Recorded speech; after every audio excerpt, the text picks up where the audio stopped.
Yo, what's the deal, man? It's your player upon the Bobby WAJ coming at you once again. As always, say I'm gonna let YouTube do what it is that YouTube does. Send out those notifications, bump me up in the algorithm, so on and so forth. It's been a minute since I done been on here and been engaging or sharing information with you all and whatnot. I just been living life, man. I want let me slow it down. I want to point something out that has been something that's been prevalent in my life and the life of my loved ones. And just address it. See if any of you have been noticing it as well, because it's prevalent. Very much so, since I believe I want to go as far back as, and this is just me reaching as far back as 2020, maybe even 2018. That's what I say. In that situation is nothing other than death. It seems like there's more people who are dying in these days than it were, years back. You know what I mean? Like it's so many people. Hold on 1 minute.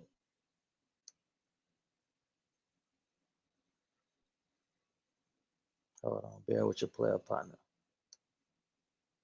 I don't know what the fuck is going on over here. I'm not understanding what they mean by that. Well, fuck it, it is what it is. We tried. But getting back to the topic at hand, death has been a prevalent thing in recent years, especially coming from the community that I'm from, and Pure Course housing projects, to what seems like when we lose one loved one, you can bet your bottom dollar that it's at least 2 to 5 more loved ones that's passing as well. Even at the beginning of this year, the start of this year, we lost one loved one, then it was like boom, boom, boom. As we trying to process and accept the fact that this person has transitioned, another person has passed away. And it's just something that we've been dealing with, man. You feel what I'm saying? And sometimes if you're not rooted and you're not in a good headspace, it can also make you challenge, not challenge, excuse me. It can also make you question your own mortality. So I'm gonna say this: instead of questioning your mortality and asking if you next, so on and so forth, and this, that, and third. And a lot of people have been doing this recently because I've been talking to a lot of loved ones of mine. It was one situation to one of my loved ones was he was unalive, right?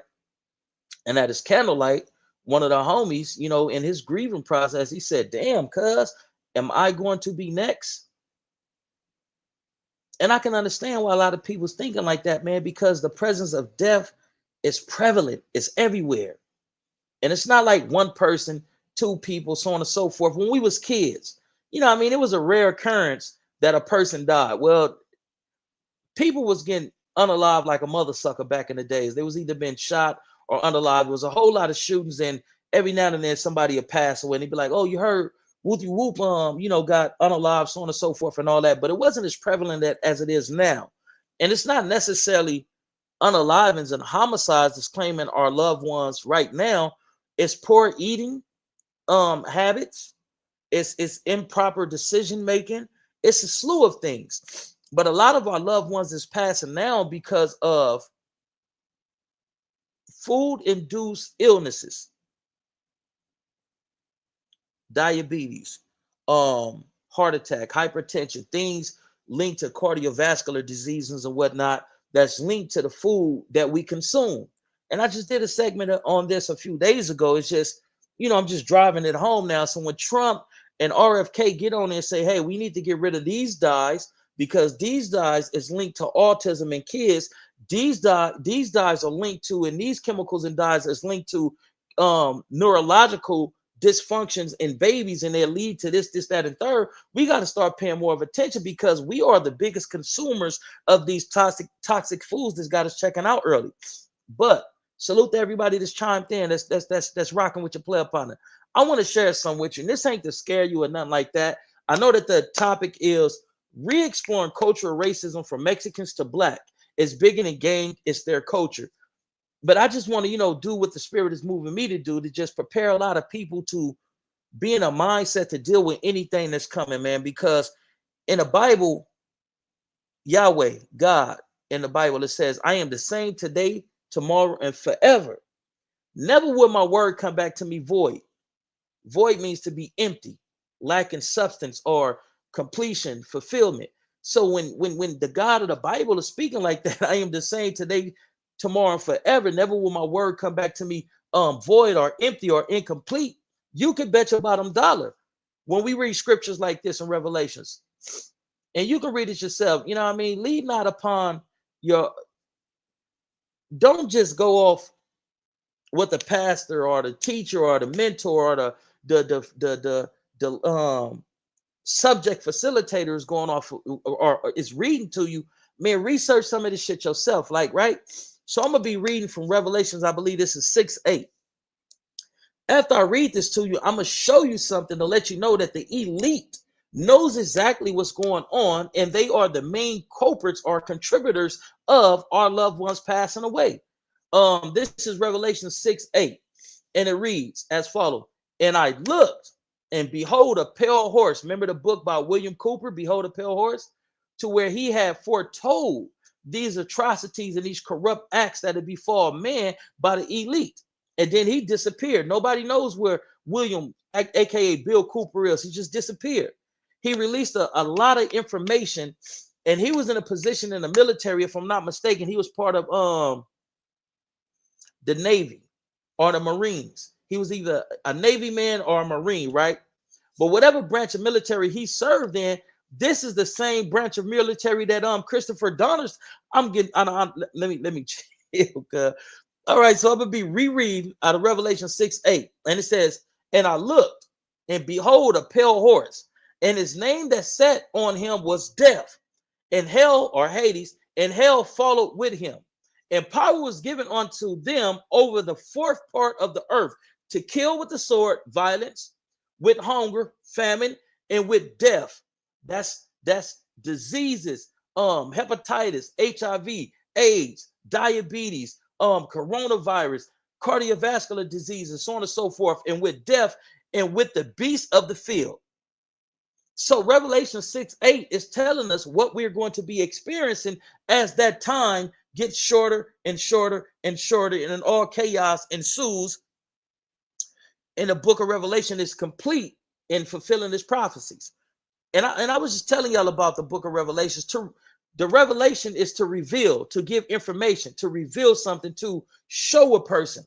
And we're living in a technological age. Technology, revelation, all that shit goes hand to hand. So what I'm gonna do real quick, I'm gonna share my screen, man, and show y'all something. And you gotta understand, man, these people put it in plain sight. It's because of certain blood oaths, and it's because of certain vows that they took with certain entities that says, hey, listen, before this take place, you have to give them warning. We don't care how you do it, when you do it, the purpose behind you doing it, but you have to give them warning. There's always warning before destructions in 90%, 70-90% of certain cases and situations, right? So let me show you how all this shit is strategically and is created by the authors of society. They putting it in your face. Let's see. Hold on, bear with me. Don't leave yet. Don't leave yet.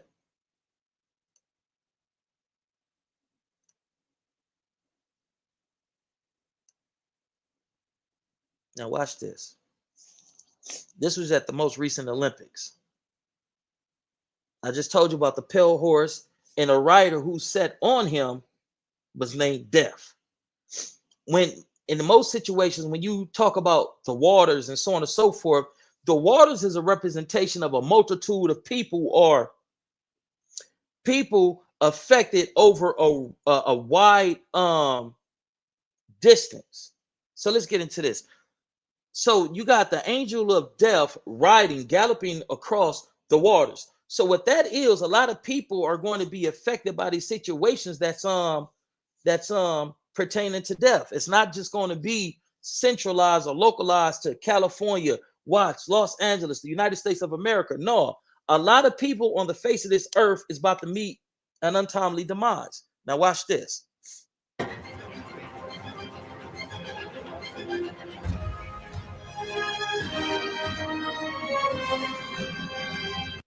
Boom, the wings. What are the wings symbolic for? Because soon as death go up under the bridge, the wings become illuminated. We already know what, illuminated things mean. The illuminated things is a representation of a group called the Illuminati. The Illuminati is the individuals who have a percentage of Lucifer's knowledge, wisdom, and understanding that he has entrusted to them to rule this realm of existence called Earth. So when things is illuminated, you can bet your bottom dollar that it has something to do with either the Mason brothers or the Illuminati. But let's get back into it. The wings are illuminated. And it's a reason why they illuminated the wings, because the wings is a representation of the angels. It's symbolic for the angels. But what kind of angel is these rings? Is these wings a representation of? I already told you. It's self-explanatory. Who's riding a horse? The angel of death. Death is an angel.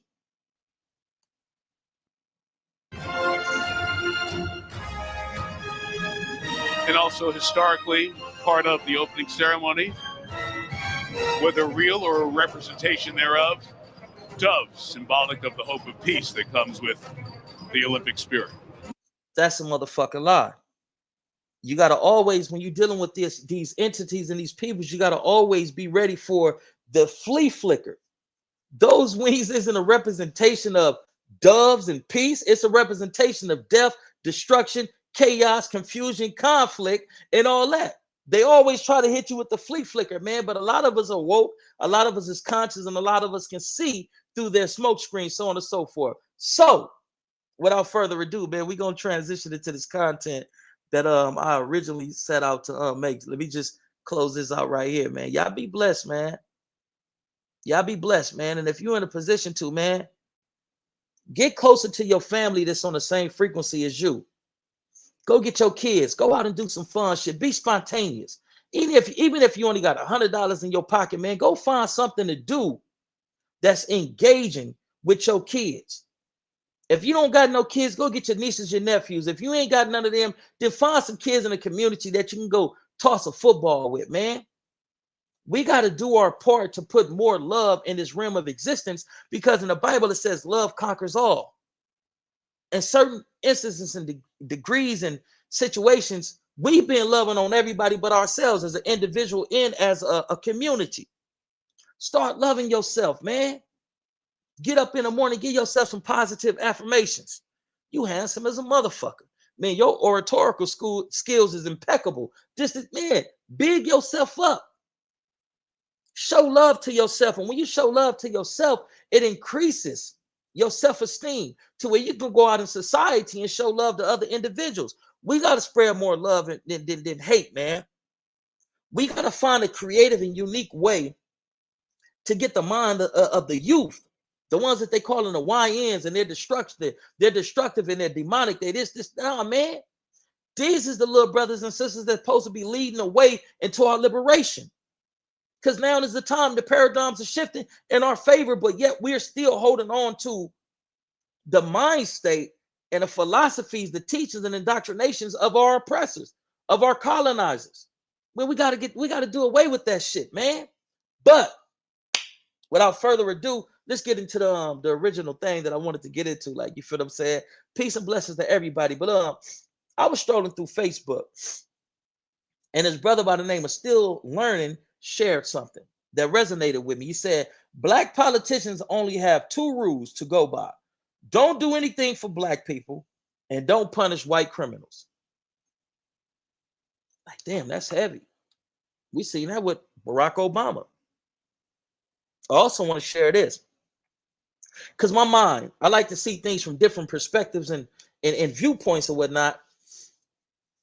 I feel like Black Sureños have those same obligations and rules, because you have Black Sureños that's in a barrio that accept racism from their Hispanic counterparts or their rulers or their handlers, whatever you choose to call them. We already know that when a Black individual joined the Sioux, he's entering to a state of servitude. He's subjugating himself to a position of being a servant. He's been, what is it called, subservient. And I want to show you something. And I don't like to just come off my words. I like to give you proof, right? So I'm going to share my screen, man. And we're going to go into something that substantiates, sustains, and prove that what I'm saying is actual facts. Because I know a lot of people like to challenge some of the SHIT that wouldn't, I don't want to say SHIT. A lot of people like to challenge some of the stuff that I share, some of my content, so on and so forth. But it's irrefutable, especially when I'm bringing data, especially when I'm bringing information that can't be refuted. I got into it with a black Southsider on the internet, right? Recently. Some of y'all may have known. Some of y'all may have known, right? But he tried to refute everything that I said, even when I was taking his words to show you said this. This is the reality by evidence of your expression and you sharing this, so on and so forth. So I would like to refer back to this gentleman to show that Sureños are racist. And it's not a gang thing, it's a cultural thing. Then I'm going to show you some videos that substantiate and proves my claim that Southern Hispanics, they're racist by culture.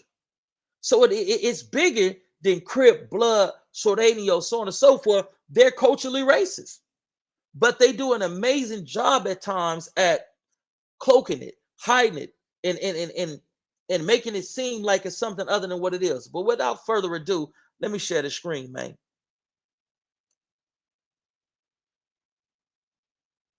And it's a reason why I'm readdressing this topic. Just bear with me.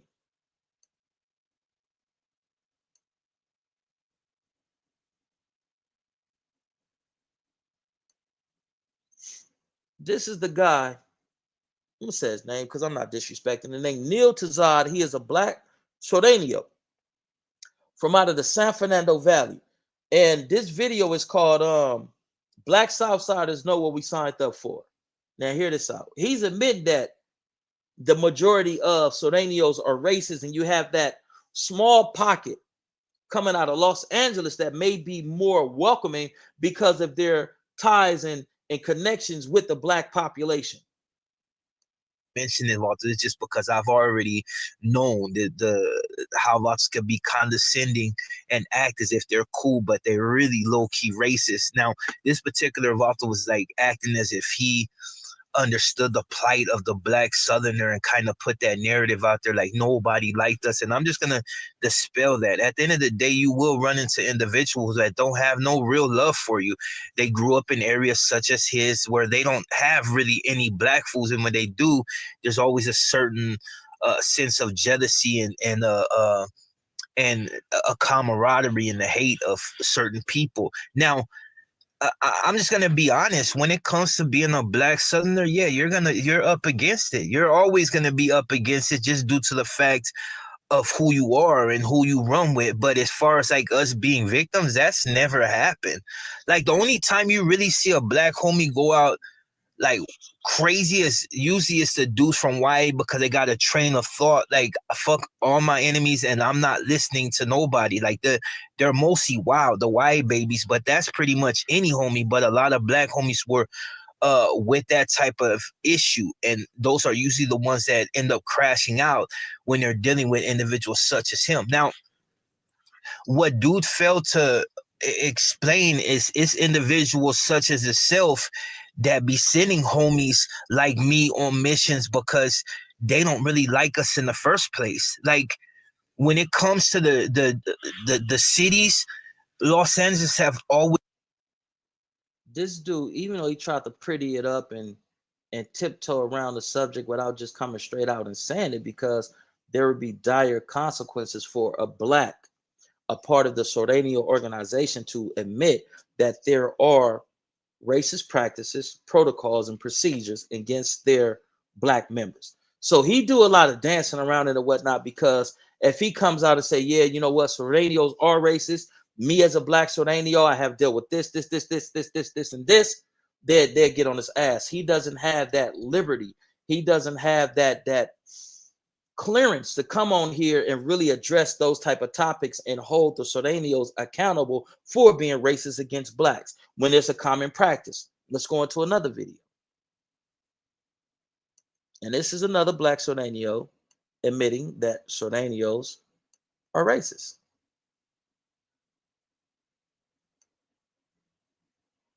Here we go. Where's that? Right here. This guy. I'm from Playboys. Hell yeah. And you're black, and so what, right? Yeah. Was there anybody that made you like was like super racist that were homies with you that didn't like you for that reason that you feel like, Hell yeah.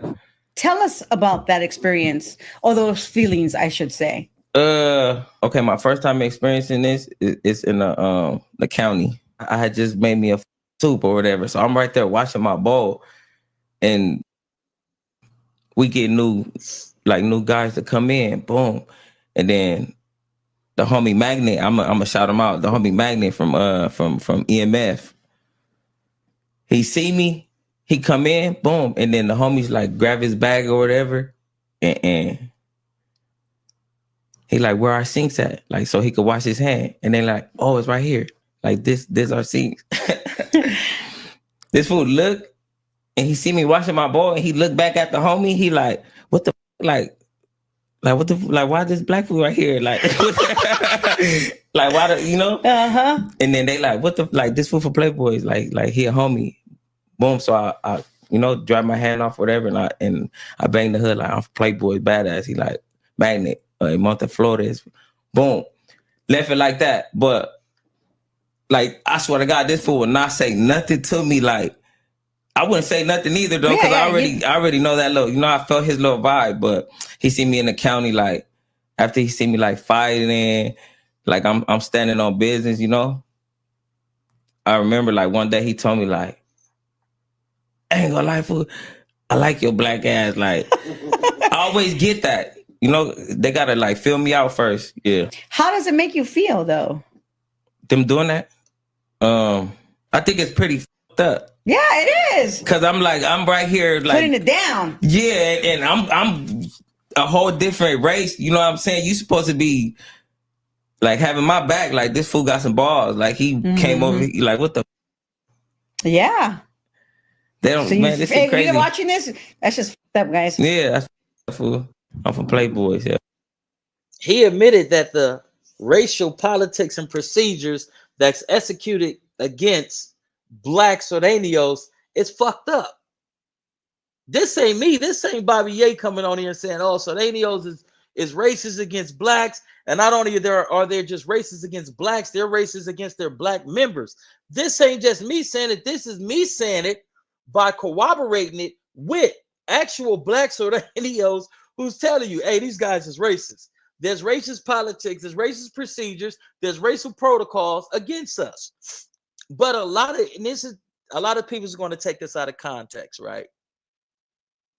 A lot of black males who join Sureño gangs are beta males. They're lower males. They're not alpha males. They're not, like top dog type of personalities and shit. 90% of black males who join Sureño hoods are alpha male, are beta males. They're at the bottom of the totem pole. That's why they don't mind being in a position of servitude and being subservient to the ruling class of them, which is, the Sureños and their hierarchy and so on and so forth. I won't go into that.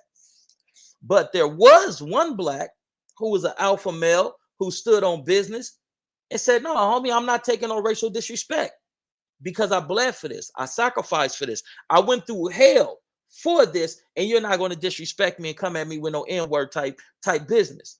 So when I see dudes like this guy, Neil Tazad, and other black Sureños who have been experiencing racism from racist Sureños, and they took no actions, there's no other word that I can grasp at this time to define that act, but a dastardly acts, the acts of a coward. And I've seen some of these Black Sureño content creators who go to these Hispanic or these Mexican protesters or whatnot, and you protest for them, their purpose and their cause, but you don't protest for you as an individual, allowing them to take away your basic human rights to respect.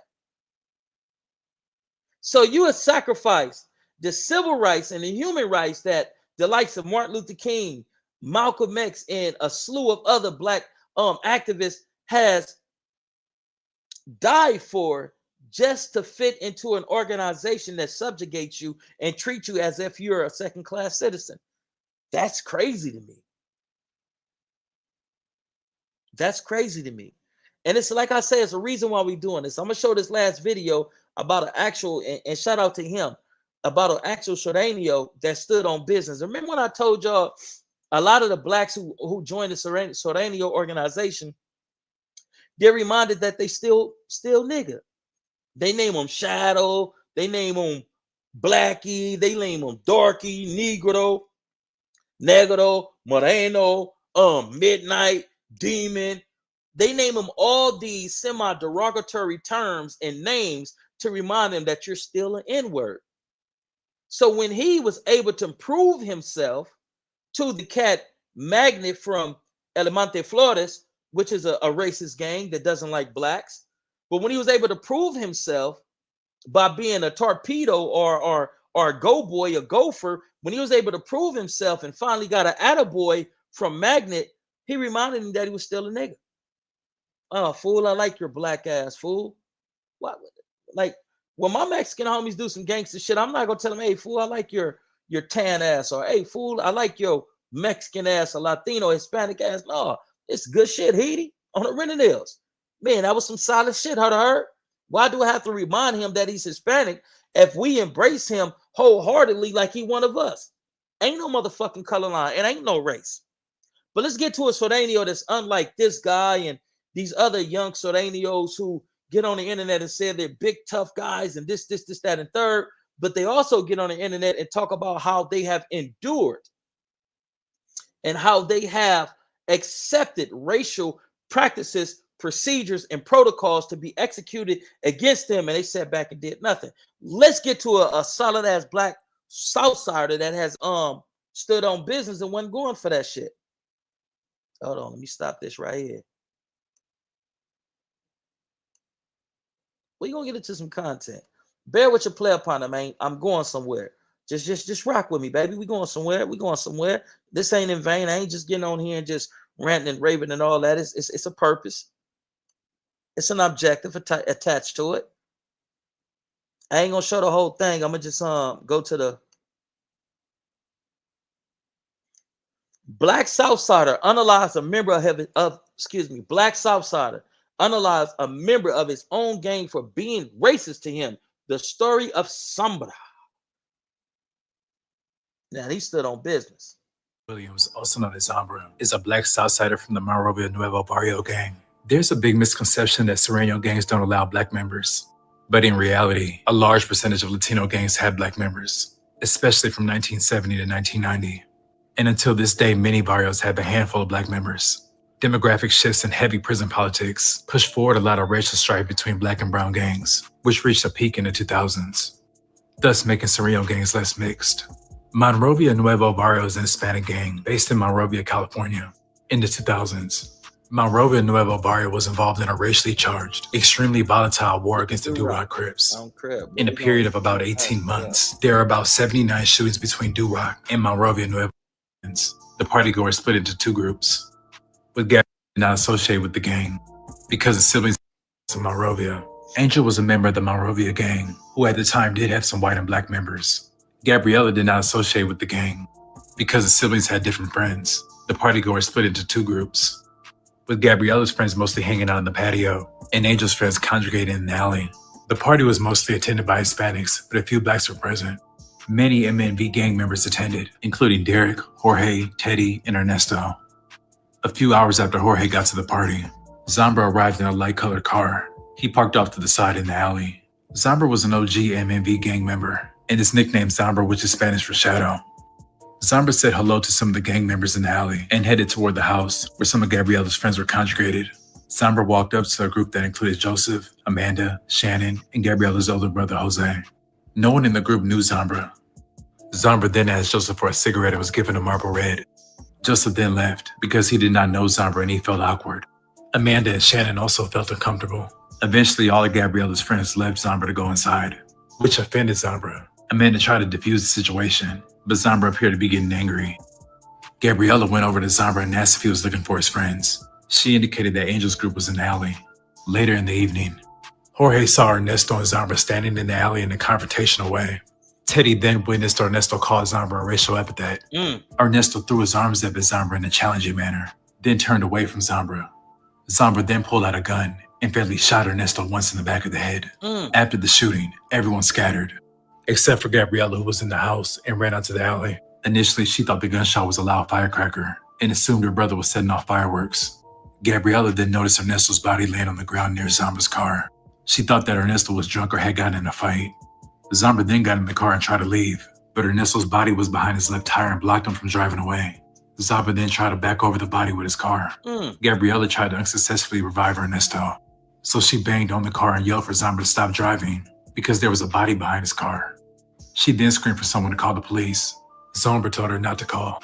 She was able to move Ernesto with her brother's help. Once Ernesto was clear of Sombra's car, Sombra drove off. The murder remained unsolved until 2008, until the investigation was reopened, and witnesses to the crime were re-interviewed as part of the investigation. In the course of one such interview, Joseph stated for the first time he had given Sombra a cigarette. The detective had cigarette butts found at the crime scene tested for DNA. Sombra's DNA was found on one cigarette from the scene. The assigned detective heard that Jorge had information about the murder and picked him up on a probation violation. Jorge denied being at the party initially. I'm gonna stop it right there. If you would like to watch more of this story, you can find it at Hood War Stories, and the title is Black Southsider Unalives a Member of His Own Gang for Being Racist to Him, the story of Sombra, aka Shadow. Now, that was a man. No matter what my race, creed, nationality is, you're going to give me my due respect. Especially when I done potentially bled for this. When I done potentially went out and took penitentiary chances for this. When I done did time in prisons being used as a torpedo and as a rider to do this, that, and third. And you're going to disrespect me by calling me a N-word? Oh, hell no, bucko. You done met your match.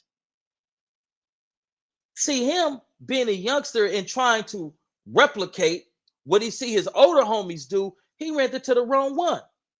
This is a dude that was a part of the Vadio, a black Southsider that has a real reputation, not this internet shit that people get on here and they was a mission man, they were torpedoes and they was used as gophers, and then they have a little recognition. They come on here and poke their chest out like, yeah, dog, I'm this, I'm that, and man, get the fuck up out of here. Shut up. That's a real one right there, Sombra. Sombra was a real one who stood on business, who was not going to allow nobody to disrespect him by calling him an N-word. And he stood on business. Now, back to why I'm doing this content. The reason why I have elected to do this content, man, because there's more racism stemming from Long Beach, California. We got all these brothers that's crip crazy. So whoop, damu brazy. But when these young black babies is being pressed by a massive group of racist Hispanics in company and acting on the instructions of older racist Hispanics, we can't engage. We can't. Let's just get into the content, cuz.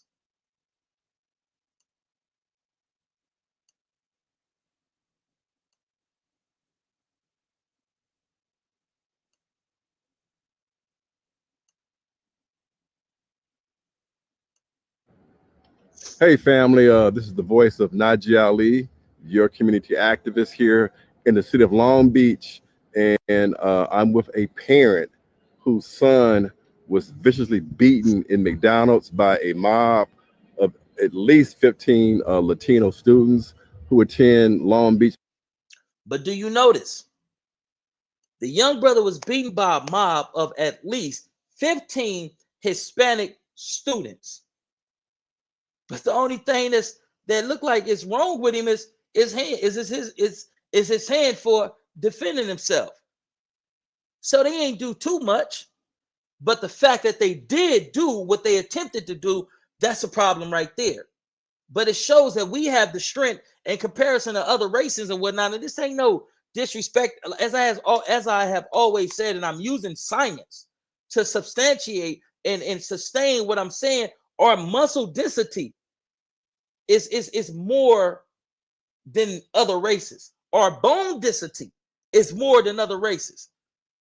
So if we're having a fisticuff, if we're having a battle, and you got a black individual, no martial arts training, and you got three other individuals from a different race, ethnicity, whatever you have, right? Non-melanated individuals, right? That's also has no martial arts training.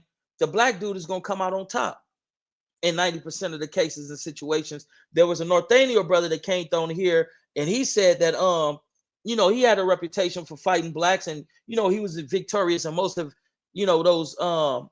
those one-on-one fisticuffs and all that. And I believe him. I ain't gonna take nothing from him. He may be the exception, but let's get back into the content. In high school, and her son was injured, and we're demanding justice. Those kids need to be arrested. This was a hate crime. No. I'm not gonna do that. Listen, I don't support that shit. I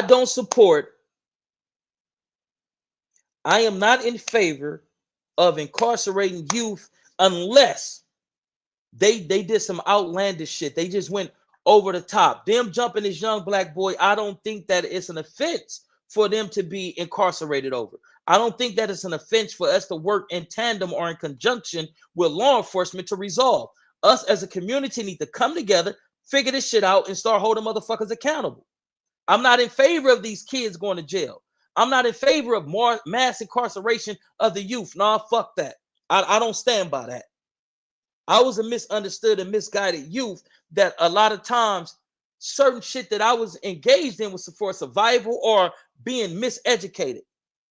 And I don't think that I should have been in jail. When they send these youth into these correctional institutions or whatnot, they come out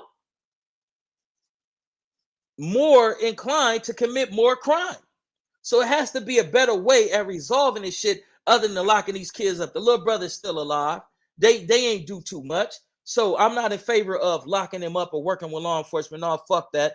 I'm in favor of us coming together, unifying, and correcting this shit.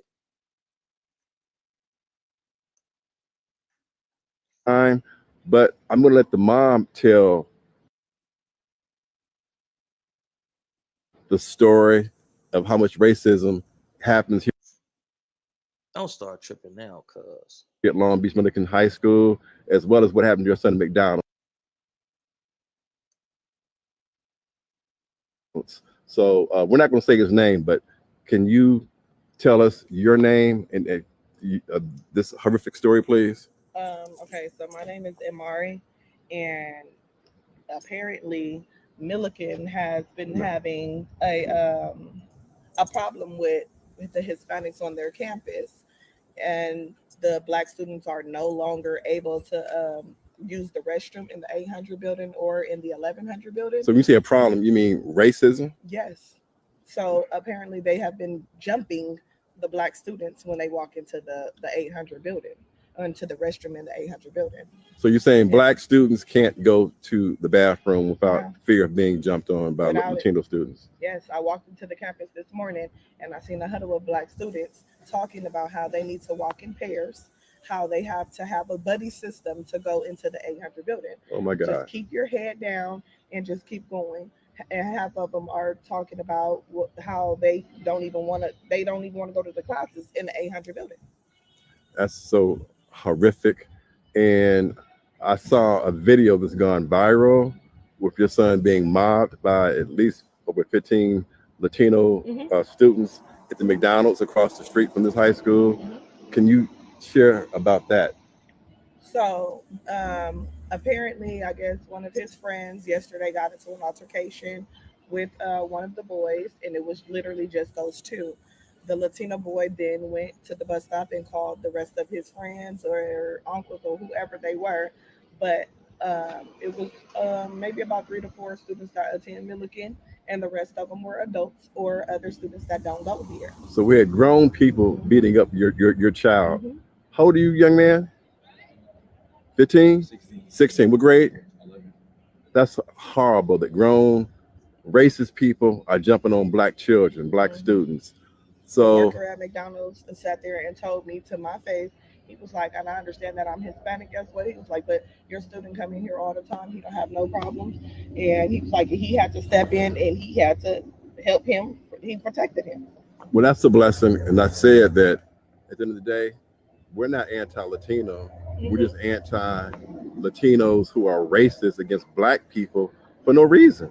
And that's important that we send a message that we're going to stand up for black children who are being brutalized, not just at Long Beach Milliken High School, but throughout this district and districts throughout Southern California.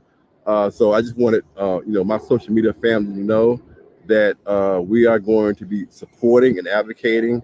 This is not the end, it's just the beginning for the fight for justice.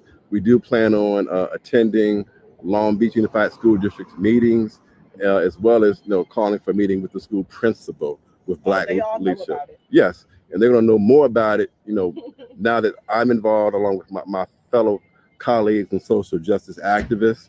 So just know that you have our full support. This is the village family. When black children, students are being attacked, it's our job as men in the community to stand up for them and support. So you have my full support, young man. You got it. You got my full support. Okay. We appreciate you. Oh no, we appreciate you as well because you represent the best of black mothers. Your son was beaten brutally, and the video shows it. But here you are standing up for your son, and That Martin Luther King approach, man, that shit don't work, cuz. Let's be honest, cuz all that marching and peaceful demonstrations and nah, that shit don't work, cuz. Hey, listen, I'm gonna tell y'all like this. And I don't want to say this on Eastside PJ Walsh Crip because if it manifests in front of me and I say that, then they're gonna try to hit me with gang enhancements and all that, right? But this is what I say on my word as a man. If I'm driving down the street and I see some Hispanics jumping on a black youth and I got it on me and it's adults, it's some adult Hispanics jumping on a black youth and I got it on me on Stebo, it's gonna be, yeah, it's gonna be that on me. It's gonna be that. If I'm in Los Angeles, if I don't give a fuck, I don't care where I'm at. If I'm somewhere and it's some Mexican grown ass men beating up on a black child and it's on me, that's on Mike. That's on me. That's on my word as a man, homie. It's gonna be consequences and repercussions. Cause why the fuck y'all beating on these black babies? See, the thing is, homie, all they doing is perpetrating on us what the white folks was doing to us back in the 1600s, 1500s, with 1600s, 17, 18, 1900s. That's what they doing. That shit is racist as a motherfucker, homie. And they meeting us with the same level of violence that the KKK and these white nationalists and these white people who hate blacks met us with, doing Jim Crow and beyond. And we gonna sit back and be inactive and we worried about who cripping the hardest or who the strongest Damu. That's asinine and frivolous. That's some dumb ass shit. When this black baby been beat by grown ass Mexican males, that's a problem for me. That's a fucking problem for me. I can never, in good consciousness, cuz, be somewhere and see some Hispanics jumping on a black that ain't sexually molesting nobody, put an S in front of it. That's not an edophile, put a P in front of it. No. If this is a righteous person who ain't did nothing to nobody, who ain't violated y'all, man, y'all ain't about to do that in front of me. because you're gonna have to do it to both of us. And if you don't unalive me, that's on my word. It's gonna be consequences and repercussion. That little brother ain't gonna have to do nothing because I'm coming for your mark ass. We gotta stop engaging in violence amongst each other and let everybody else perpetrate violence on us, and we just sit back and be cool with it. No, fuck that. This little brother can't even go get himself an education. And you see what the teacher said about the little dude. He's a dedicated student. He goes in class and he's on task and he do what he's supposed to. And then he got to come out of school and deal with these old racist ass Foranios from out of Long Beach. And we ain't up in arms. We ain't coming together and going out there to give escorts. Just say, okay, y'all want to do that? Come do that shit right here, right now. They do that shit because we allow it to be done. They do that shit because we be so focused on unaliving and hurting and maiming and victimizing and targeting one another. Man, fuck that. Nigga, that's buster shit. Nigga, that's some year 2000 when we was in a state of when we was in a state of not knowing. Now we know, cuz, and if we know better, in order to do better, we gotta put ourselves in position to do what we need to do. Let's explore the origin of why Mexicans hate blacks. Because I didn't give you a countless amount of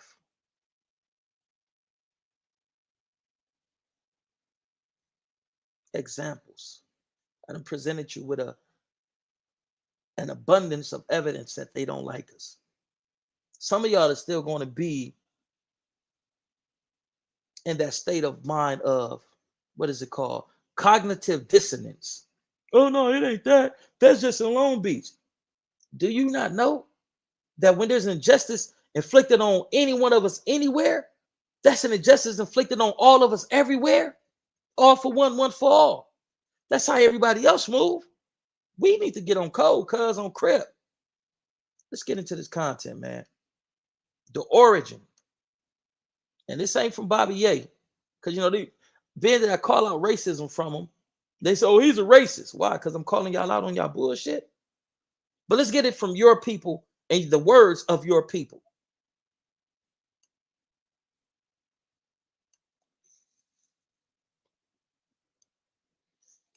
I'm going to do some content on this one in this segment as well. I want to talk about this. It's a reason why I want to talk about that.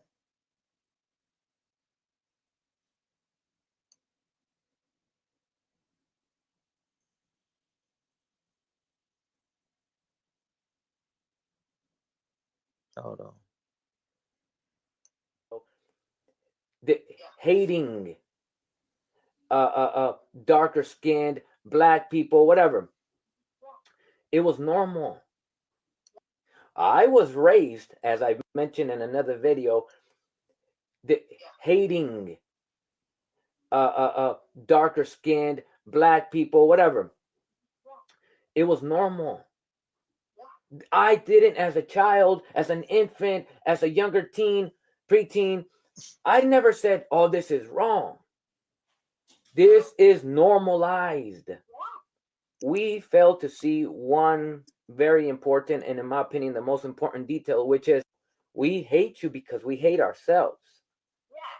That's the only reason we are this way. Why we embrace Caucasian and or Caucasian features, and why we despise a dark skin. And I want to stop. I want to expound upon that. Because even before I seen this video, I said that a lot of Hispanics hate blacks because they hate a part of them that they try to erase. They have black DNA. We are inside of them.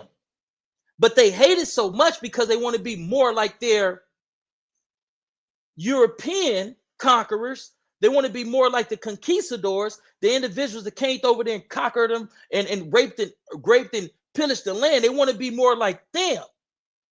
They want to replicate their indoctrinations and their philosophies, so they hate anything that reminds them of this that's inside of them. It's self-hate. And I know a lot of people like to give me a hard time when I come on here and say that the Aztecs were individuals that was brown like me. The Mayans was individuals that was brown like me. You represent the Aztecs and the Mayans and various other things that's rooted in the creation or the identity of carbonated melanated people, but yet you hate us the most. But you even today, you replicate and you try to emulate our culture, even to this day. This ain't nothing new. But if I come on here and said it's a problem, but here we have an Hispanic man who's self-admitting that at one point in time in his life, he was a racist against blacks before he discovered the origin. And then when he discovered the origin, I'm pretty sure that he discovered that inside of his very DNA is what we are. But let's get back into the content.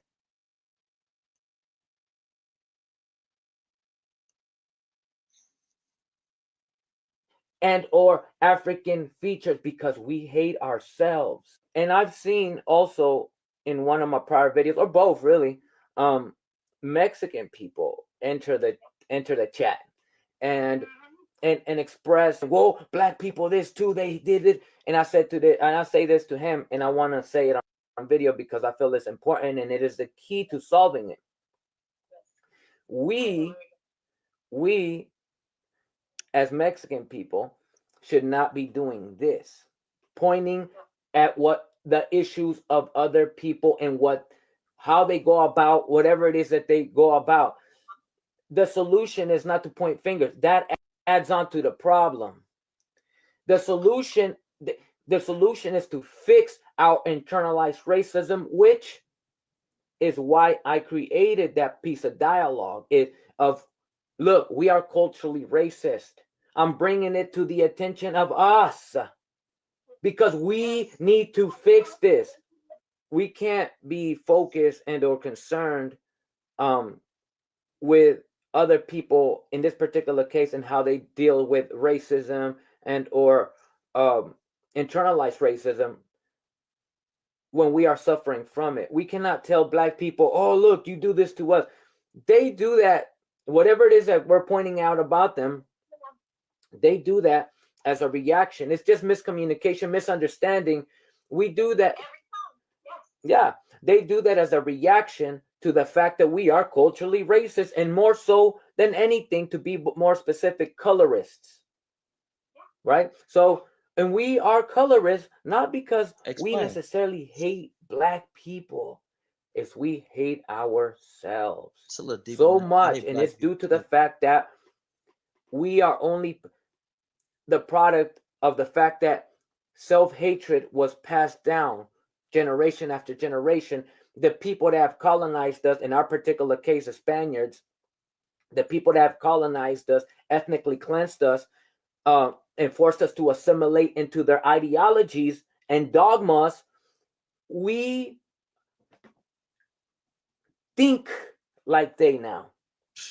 Their philosophies of hating dark skin, we have adopted them. So now we see each other with the eyes of the people that have conquered and colonized us.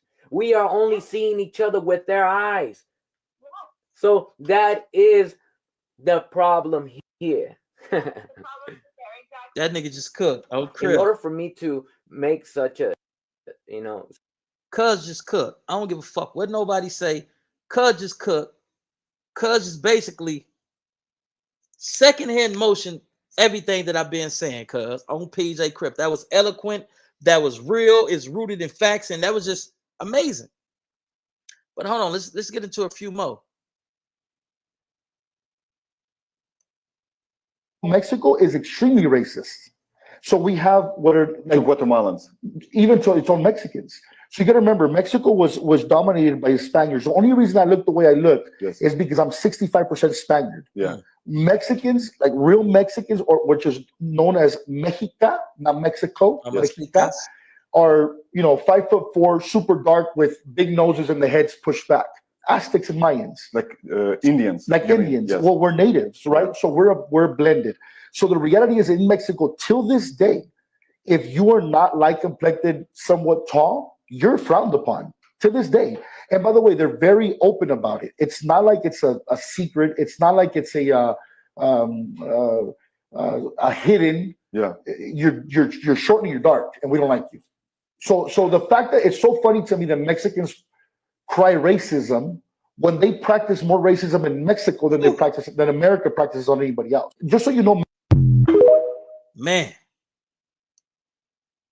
Hold on, that ain't it. That ain't it. You know, I like to be solution based. I've never been the type of person that like to continuously talk about a problem, talk about a problem, talk about a problem, talk about a problem. When I was blessed to be a politician of sorts, or what they call it, what was what is the name of it? It's not a public, whatever it was, right? But when I was getting into politics and all that, what I noticed is a lot of community activists and advocates and intervention and preventionists, they constantly talk about the problem, talk about the problem, talk about the problem, talk about the problem. And I used to ask, like, why the fuck are we continually talking about the problem? And then that's when I learned that continuously talking about the problem puts you in a position to stay relevant, because now they label you a pro, a professional of the subject of talking about the problem. You can benefit as long as the problem continues to exist. You can get money from the problem. You can benefit from the problem being a chronic issue. So when you talk about solution and you're talking about eradicating the problem, now you're talking about losing significance, losing acknowledgement, losing endorsements, losing recognition, losing financial support. So a lot of people are problem based because they can benefit from it. Fuck it.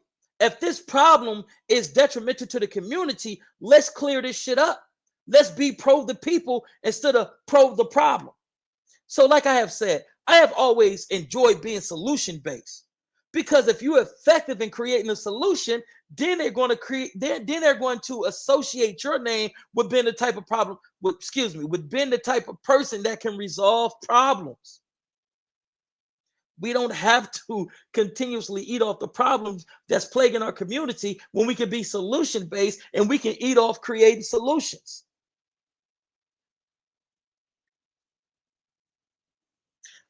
I like to be solution based, man.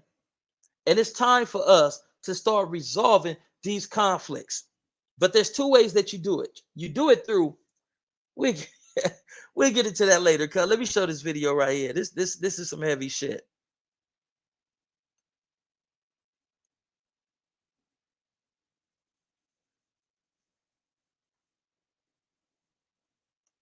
Are culturally racist.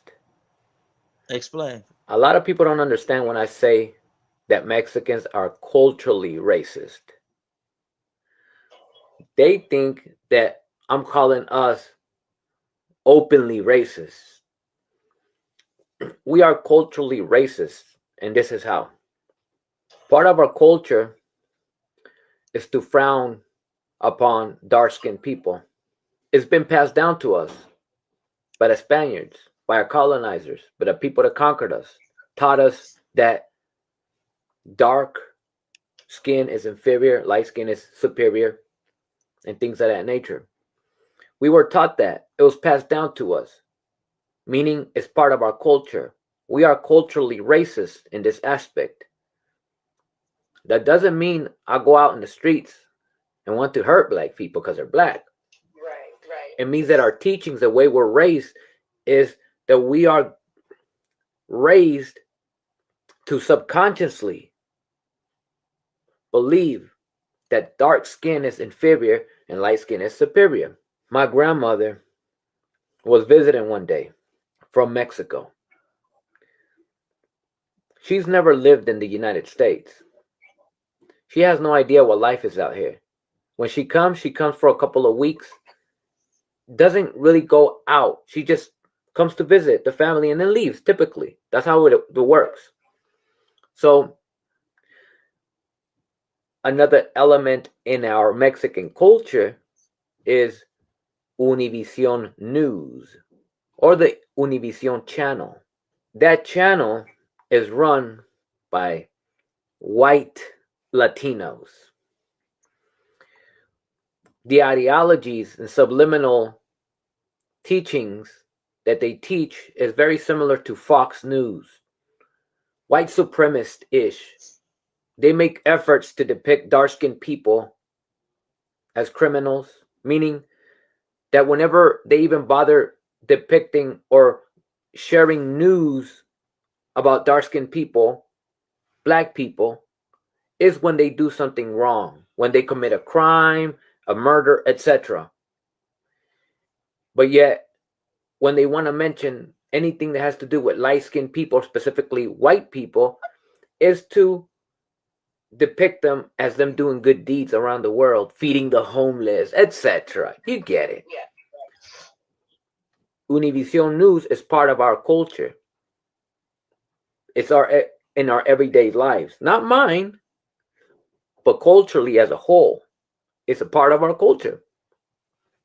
We're raised on Univision News. So with that said, to prove my point that we're culturally racist and to give an example of how we're culturally racist, one of those times that my grandmother came to visit, she came to my aunt's house. We went to visit her over there. She was watching Univision News. We were all hanging around there. As she was watching the news in the living room, something came on where they depicted a black American committing a crime, which is the only time they'll bring up black people is if they're committing a crime. They will never show a black person doing anything right, anything good. You know, similar to Fox News, similar to Fox, unless the black person is an Uncle Tom. That's the only time that they'll depict an individual dark-skinned person, specifically in this case, a black person, as a good one. Oh, the only reason why he's good or she's good is because she believes in our ideologies. I'm gonna stop it right there, right? Everything that he said, hold on. Everything that he said is spot on, especially the last portion.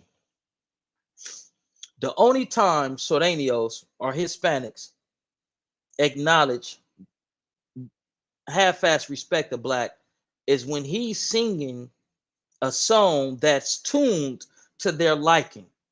Prime example, watch this.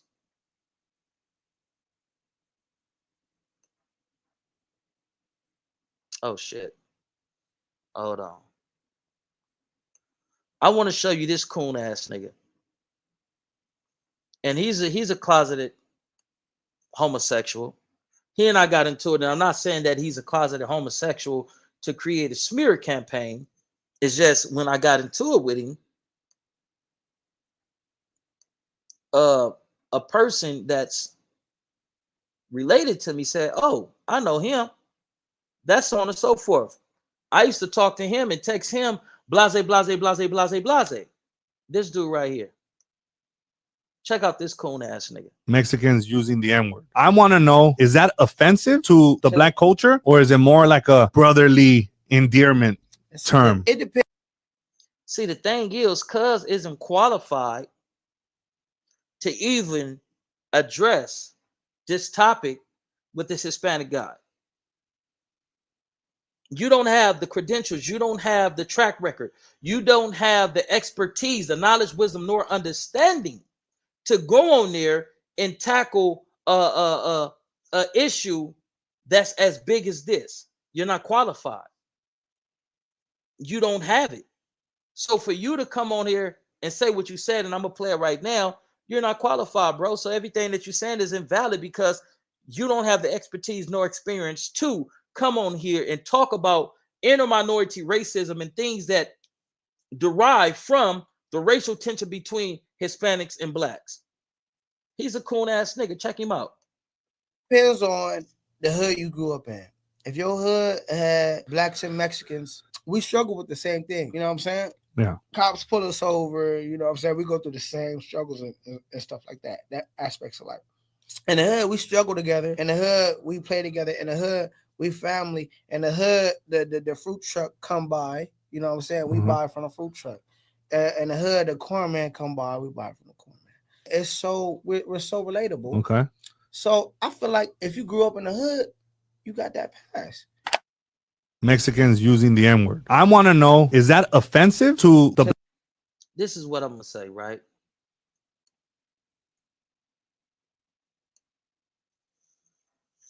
Me, as an individual, I don't mind other races paying homage to us by utilizing the word nigga, right? And I feel like in certain cases, it's the intent behind the word. But being that I have a higher understanding of the word, it doesn't faze me. With me, it's more or less the intent. If you call me a goddamn nigger, then that may be a problem. And the reason why I say that may be a problem, because it depends on the mind state that I'm in at that point in time. Words cannot have an effect upon me till I'm ready to throw my life away and blow this mother brains out because he called me a N-word, and now I'm 10 years into my sentence and my kids is growing without me being there to contribute, without me being there to guide and do the things that a father is supposed to do for his kids. And I'm like, man, was my response the right response for this dude calling me an N-word? He didn't do anything to my kids. He didn't harm me. He didn't put his hands on me. So that's why I say, depending on what mind state I'm in, you know what I mean? But getting back to my point, I understand that the word nigger, nigga, negro, negrito, all that is rooted in the word Niger, Nigeria, negus, Negus, from out of Ethiopia. It's not really a derogatory term. It's something that we are closely associated with. It's just the ignorant white folks that were called masters, so on and so forth. They couldn't properly pronunciate it. They didn't really know what it was, so they attributed to us being ignorant. It doesn't mean ignorant. The only people who utilized the word who were ignorant was the white folks who didn't know what a word derived from. But let me get back to the nitty gritty. I don't too much have a problem with it, right? But if my people saying, oh, these Hispanics shouldn't be allowed to say nigga, then no, you're not allowed to fucking say nigga. Nigga. If my homies, my people, my race, if a majority say, no, we ain't too cool with them using that word, of course I'm going to support them and say, no, y'all can't use that motherfucking word. No matter if you're from a barrio that's annexed with a hood, or a barrio that shares a hood with a black gang, I don't give a fuck. You can't say the fucking word. And if the mass majority of blacks is saying don't say that, you motherfuckers shouldn't be saying that.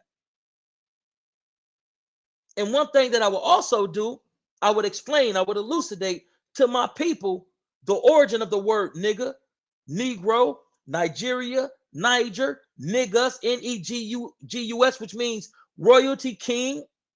I would explain the origin. It's even, I don't want to get too deep into it, but yeah, man, that dude, Chocolate, Uno Chocolate, or some shit like that. That dude is like these other dudes that come on here and they sing the praise of Sureños or Hispanics, and then that's when they get an attaboy from the Sureños and Hispanics.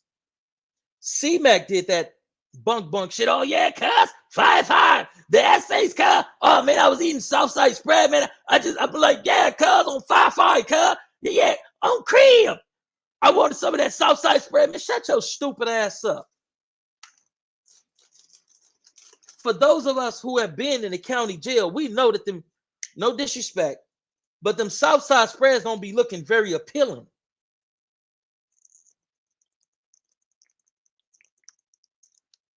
And you may ask, excuse me, I was partial, a little thirsty. And for some of you who have never been to Los Angeles County Jail, you may say, what is a Southside spread? A Southside spread is a day that the Sureños, the Southsiders, designate to all come together, contribute, put in, and they have this massive spread.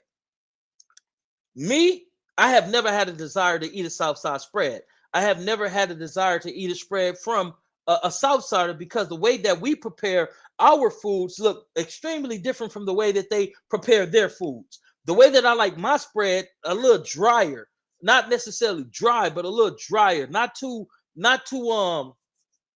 not too wet. Some people like them wet ass spreads. I don't like no wet ass spread. To where you eating it and all the juices and shit is no, I don't want that. I like my shit to where it's almost like the way that we make our burritos on the streets. When you make a burrito on the streets, you don't got all that juice and all that shit running out that mud. Nah, I don't like that shit. So it's never been appealing. Just like the suck ass nigga Brick Baby, when some racial shit was going on, and he came, he was like, I love my South Sides, cuz. I love my South Siders. But what about your black brothers? You don't love your black brothers? You can't give another black man that same level of acknowledgement and love, but you give to the Serenios who fucking hate you. Just like Fo Extra came on here and bigged up the Serenios and all that, but in the same breath, you talk about how you victimize another blacks. That shit is asinine, it's frivolous, and it needs to stop. That's why these grown-ass men feel so comfortable going up to this high school and beating on these little ass kids. Because of all you niggas who sit back sing they praises when they doing shit that's targeting your people. You niggas is stupid as fuck. You niggas get these social media platforms, homie. They say you got to be careful of fame, popularity, and recognition, right? In abundance. You have to be careful of it because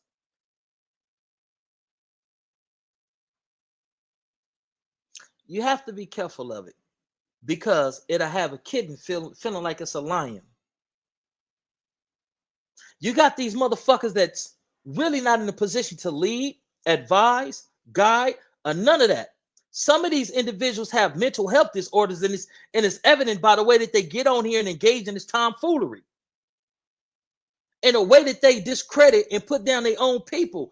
But when y'all venerate them by giving them likes, views, comments, subscribes, and all this type of shit, it overinflates their ego and they feel like they hot shit. Nigga, use a motherfucking kitten. A house cat kitten.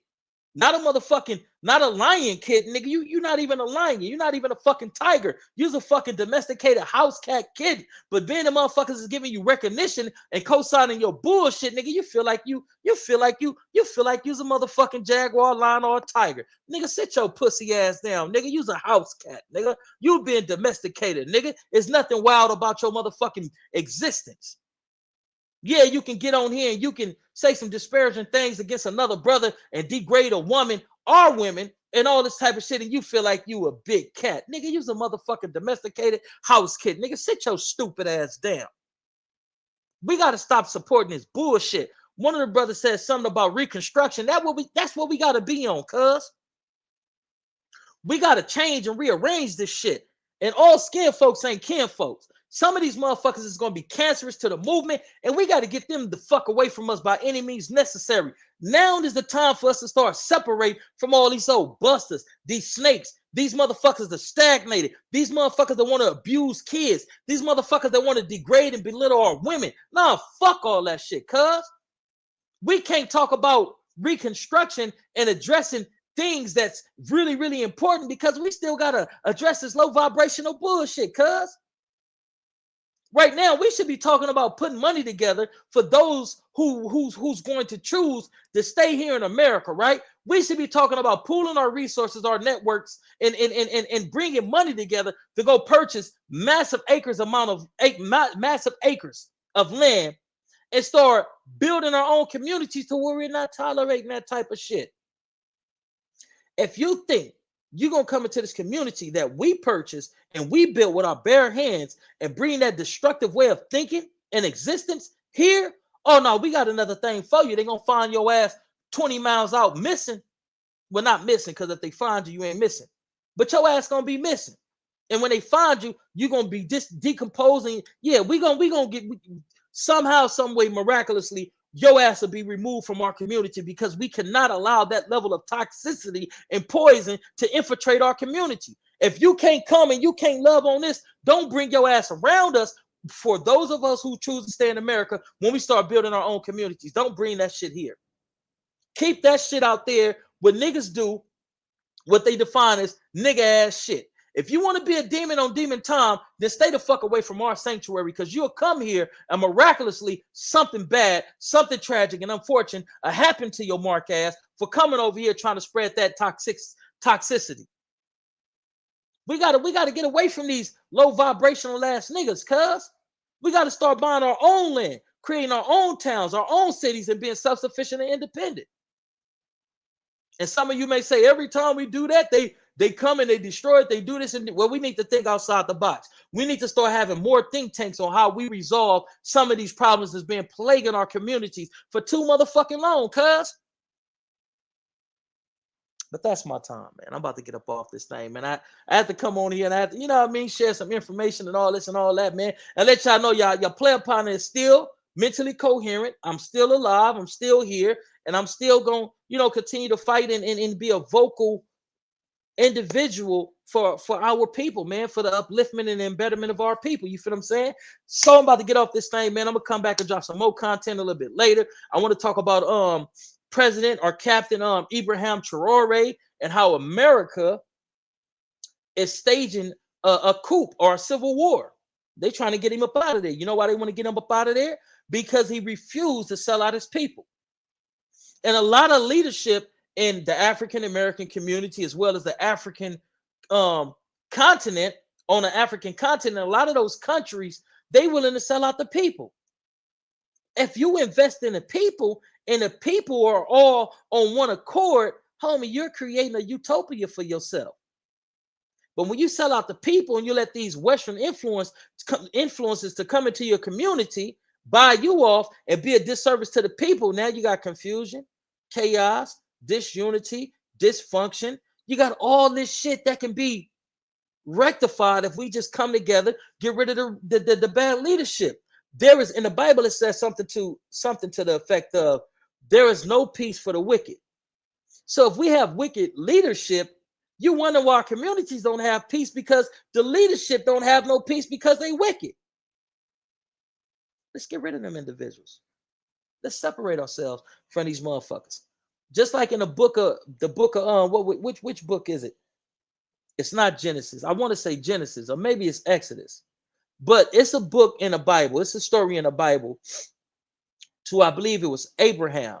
Was it Abraham? He had the cousin named Lot, and he telling God, like, please don't destroy Sodom and Gomorrah. And God was like, man, it's filth down there, man. It ain't nobody down there righteous. It ain't nobody down there this, that, and third. And he said, man, but if you can just spare my kinfolks, you know what I mean? I'm paraphrasing. This isn't verbatim. This isn't, you know what I mean? But he reached an agreement with God to where if he can find one solid individual, God will spare the city. They go to Sodom and Gomorrah and get an individual named Lot. Tell Lot, hey, listen, God about to destroy this shit. We got to get up out of here. As the angels is going to tell him, hey, get your family, get what you can, and let's get up out of here. Let's obsquatulate. Let's leave with haste, expeditiously. Let's get up out of here. God is about to destroy all this shit. Men from the community come to the door. Hey, give us them 7-8 foot tall, handsome motherfuckers, man. Send them out here so we can, you know, we can have our way with them. We want to have butt sex with them. So Lot say, wait, hold on. These is vessels of God. That's not going to be going down. But to placate you, to satisfy you, I should give you my virgin daughters. They say, no, we don't want your daughters. We don't want them women. We want them big, tall, handsome, fine ass niggas in there. They was trying to have sex with the angels, cuz. Sodom and Gomorrah was crazy. Now look, listen to me. So Lot, his wife, and his daughters, they got up out of there. The instructions from the Most High was, don't look back. Do not turn back to your old ways. Do not look back, because there's nothing there.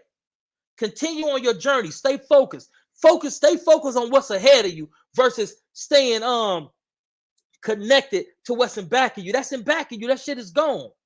It has no relevance for you. It has served its purpose to get you to this point to where you on a forward trajectory. Lot shared that with his family. His wife was so accustomed to the customs and the practices and the traditions of the city, she just couldn't do away with it. She had to turn around and look back, and she met her destruction. They say she turns into a pillow of salt. Believe what you must. But the message is, a lot of us are not going to be able to relinquish our connections, our soul ties, and affiliations with what's in back of us. So motherfuckers is gonna have to get left behind because they can hinder and they can tank the movement. We on a forward trajectory, forward march. Who I used to be, what I used to be, what I used to do, that's behind me. I can't focus on that. I can't even turn around and acknowledge that because now temptation kicks in.